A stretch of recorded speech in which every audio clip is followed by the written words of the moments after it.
Hello Minecrafters, this is BBMain, and you're watching my Let's Play video on the ZipKrowd server. This is episode 2. So on episode 1, I kind of focused on working on stuff on my own base because we had some other people were already recording videos with what was going on the server. But this week, for episode 2, I want to record a video working on one of the community builds. So I'm here on the ZipKrowd server. I'm at the witch farm perimeter. I think you can basically see the entire perimeter from here. You should be able to. You see the back wall from there.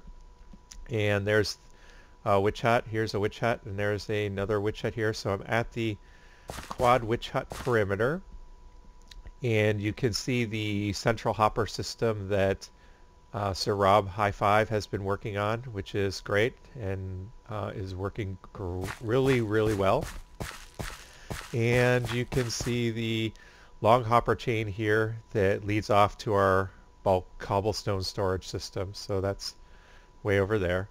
And I'm over here on one of the corners, and I'm going to be working on the witch farm part. So I'm going to work on converting this witch hut into a witch farm. So let me head over here to this other side real quickly,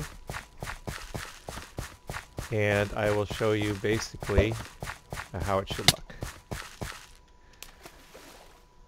Alright, so on this corner, Philip and Gannon and Prizey were working on the first witch hut.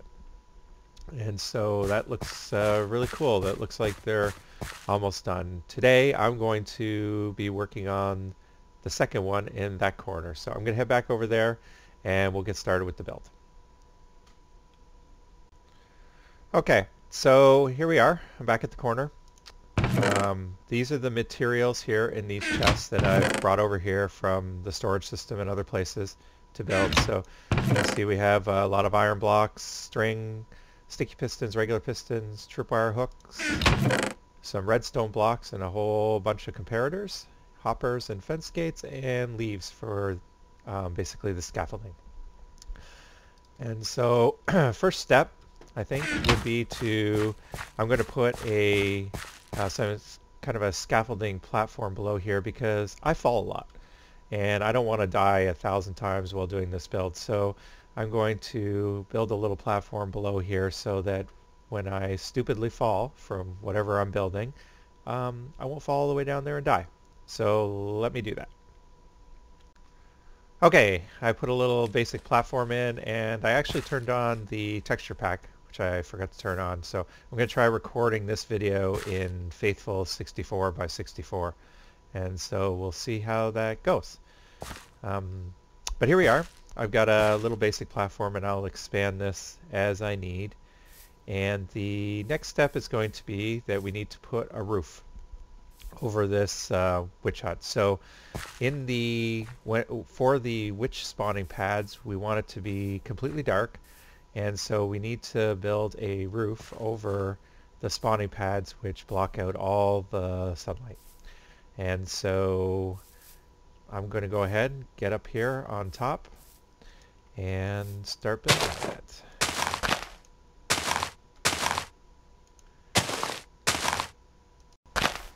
Okay, so I created this X out of leaves to show where the center is. So the witch hut roof, as it is 7 by 8.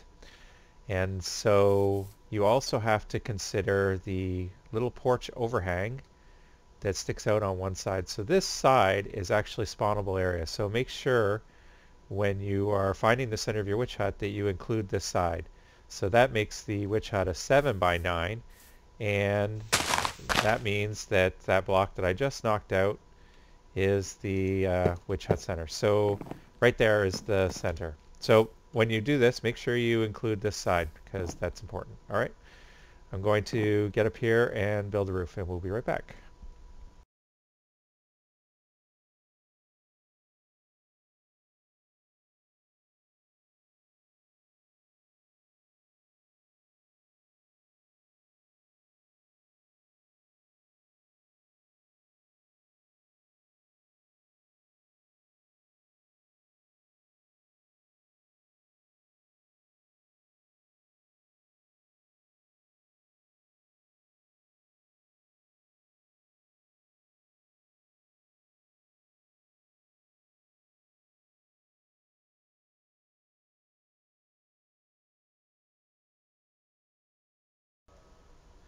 Okay, there we are. The roof's done. Diamond-shaped pattern or octagon pattern, sort of an off-sided octagon, 7 by 9 in the cross, just like the witch hut. And that should keep the spawning pads completely dark. Alright, we're back. The next step is to put in the spawning pads and remove the old witch hut as we're doing it. So the spawning pads are going to be located on this level. That's one pad. And the second one is right there.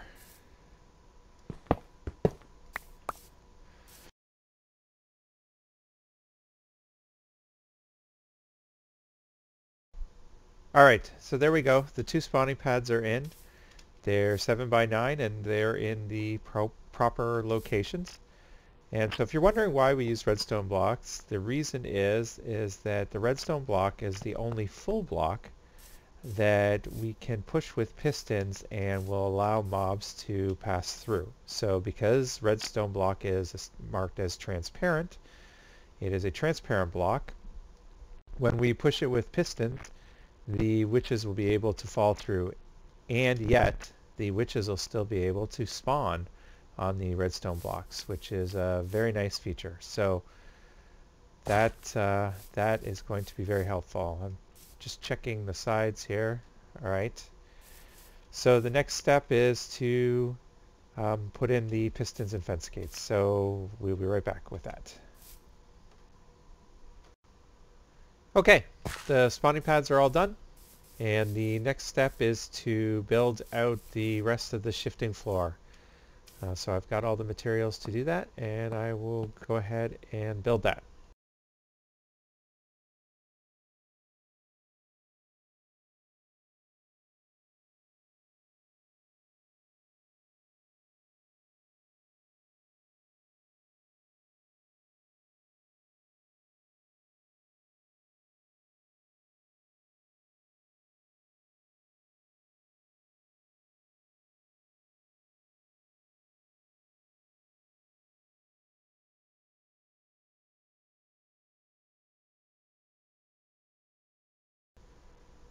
Okay, I'm back. Let's try and build the control mechanism.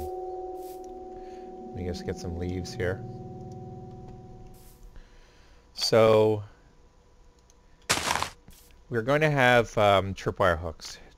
Tripwire is going to signal when a witch has been spawned on top of the spawning pad over there. And so the tripwire hook is going to get triggered, and then it's going to go into a clock, which is going to cause the floor to shift one way and then shift back. All right, that's basically the idea. So the coming out of there'll be a clock here, right here where I'm basically pointing, and so I need to put the clock is going to be done with comparators. Sorry, the clock is going to be done with hoppers. A pair of hoppers with a redstone block and a piston on it. It makes a nice little clock. And so that's going to be the signal, and coming out of that hopper, when it gets triggered, we're going to use a comparator. And that comparator is going to trigger this piston to shift the floor. So I can just stand over here without falling. So this is going to be our row of comparators coming out of the hoppers.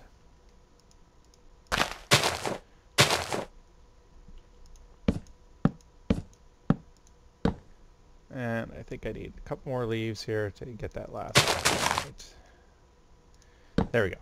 Okay. So easy enough, right? The next step will be to put in the hoppers, which are the part of the clock. So let's grab our hoppers. And this is kind of tricky now because the comparator is preventing me from moving. So let's drop down. All right. So for temporary purposes, I'm going to add a row of hoppers, then I'm going to remove them and fix them because I need the hoppers pointed at each other. So let's just put these temporary pointing down. All right. And we'll remove this blow we used here.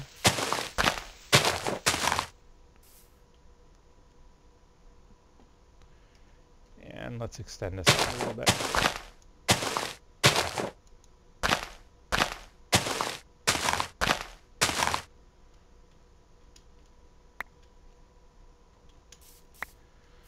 Okay, so this row of hoppers is feeding into those hoppers, and this, the one I put in originally, also. So let's fix that now that we can.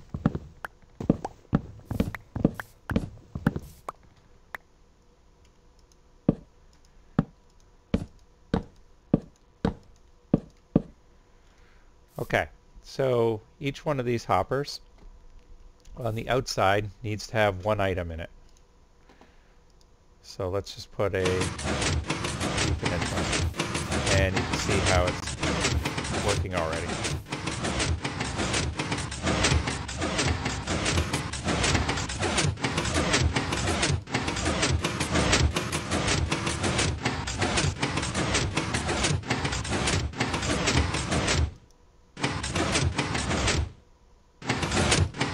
A little hard to grab. There we go. So clearly that works. Now we need a way to trigger it on and off. So let's put this end hopper that I'm missing, and this one there, and now fix that one to point at the other hopper. Voila. Okay. Now we need a mechanism to turn it on and off. So that's going to be the pistons and redstone block.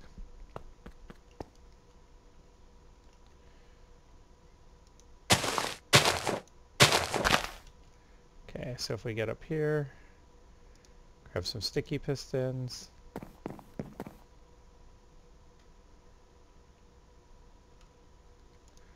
Hopefully the piston doesn't push me off. That would be bad.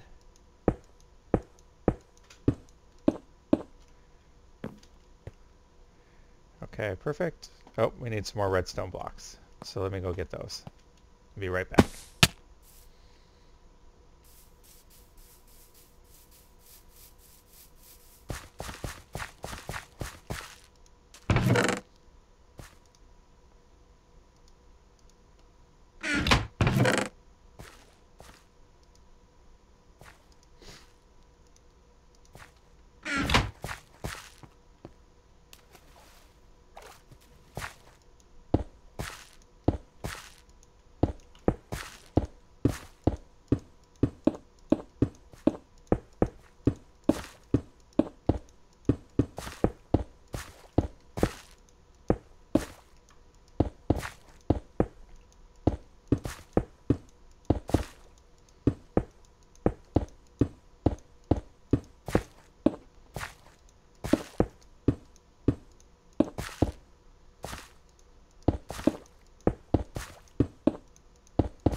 Alright, we're back.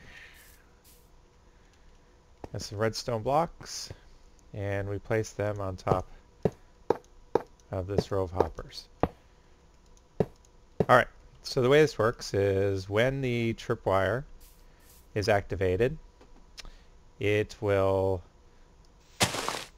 when the tripwire is activated, we'll send a signal, you'll see how in a second, to this piston, the sticky piston. The piston will push the redstone block. The redstone block will cause the hopper to activate. It will unlock. The item in the hopper will be pushed to the other hopper, and then its comparator will fire and the item will be pushed back. So let's go ahead and set up these hoppers with one item in them. Okay, so the next step is to put in the mechanism that triggers the clock. And for that, we're going to use some iron blocks here.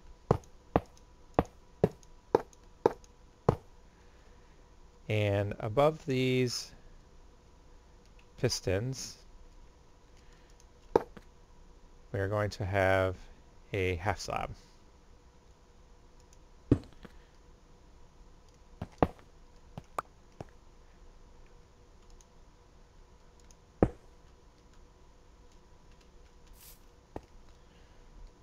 All right.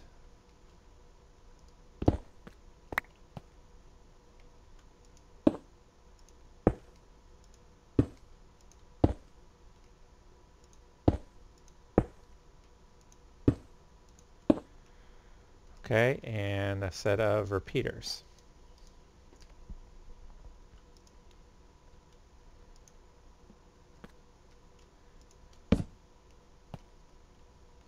That was odd that it kept disappearing. There we go. On this side, which is the side with the two fence gates, I'm going to want this to be on a 4-tick delay. So the full delay. A little bit of server lag there.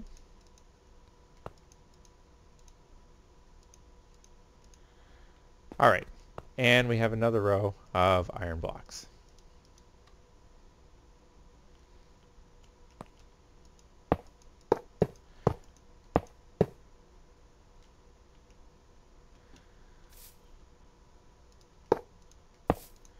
And on these iron blocks, we have our tripwire hooks.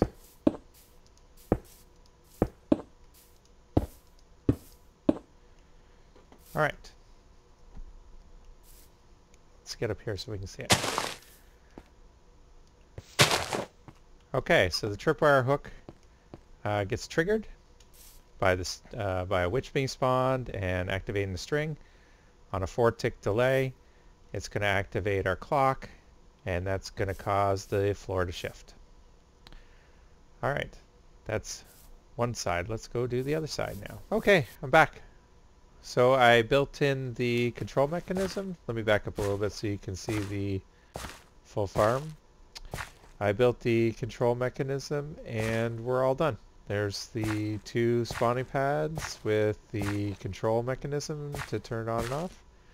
And the next step would be, of course, to put in the killing chamber and maybe some sort of lighting system to turn on and off, but we're going to work on that later. So there you go. Anyway, so if you want to see some more details on how to build a witch farm, I'll provide links in the description area to the tutorials. Okay, epic fail. So I finished that whole build of the witch farm. I don't think I died once, the whole build, which is impressive for me.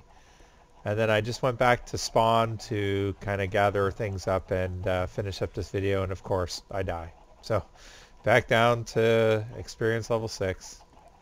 I guess that doesn't really matter on our server, but still it ticks me off.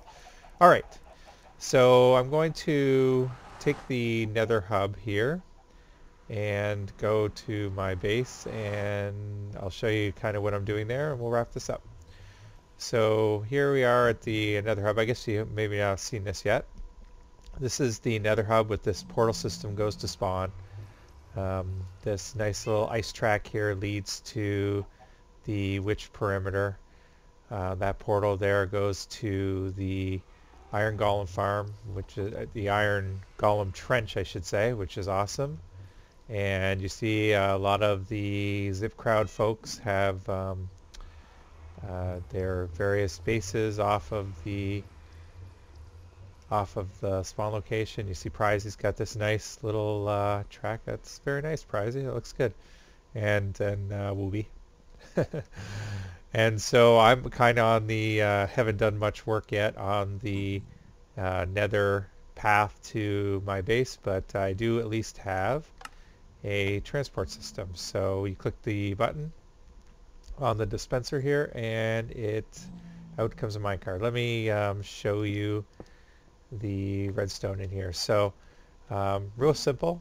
The dispenser drops the minecart, it goes down the track, and here I have an upside down stair which the minecart can go through, but you can't see through. So that's kind of the little trick.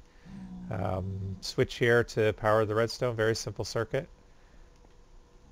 And another redstone circuit over here if I can get up there, to power these rails, which will send you on your way. So pretty simple circuit, but it works. I hop in the minecart and away we go. So you saw that I was able to build the second witch hut in the perimeter with less fails than Code Raider, Prizey, and Ganon. Of course, I edited out some of my fails, so there's my trick. But for the most part, pretty straightforward. Got the build done, and it looks like it's working fine. The only thing I forgot to do is I need to go back at some point and add the glass, which will prevent spiders from spawning. So I'll provide the links to the witch farm tutorial itself and the other witch farm building videos so that you all can enjoy. Occasionally I get these zombie pigmen spawning and they walk onto the track, but it looks like today they're not going to do that. So we're almost there. It's not quite that long. I probably need to come down here and put some more power rails in here so we can go a little faster. I think I'm not at the optimal speed here. I have enough power rails in here to keep the minecart going, but not enough to go faster. So one of these days I'll come in here and do the decorating and put some more power rails in there to speed it up. Alright, we can reload our dispenser. I really should add a hopper system so that we can store more minecarts. I'll do that next. Alright, take the portal to the base, and here we are, and we've got some big changes. So as you can see, I've got I've got a large dome basically half completed. There's our tower of wheat, our crop tower over there, and I've got a big underwater dome that I'm half done. These things take a really long time because you need to use some sort of block. I'm using sand. You need to use something to get rid of all the water source blocks, and so basically I'm half done. In addition, in order to build an underwater dome, you of course need a lot of glass. So I have this contraption over here, which is a glass factory, and I'll be showing you exactly how that works in the next episode. So I hope you liked the episode. I hope you liked the little cliffhanger in the end here. And if you enjoyed it, please give me a like, maybe a subscribe, add a comment, tell me what you like, tell me what you don't like. things you want to see in the series, that would be great, and it really helps me out a lot. Thanks to the rest of the ZipKrowd crew, and I'll see everyone in episode 3. Goodbye.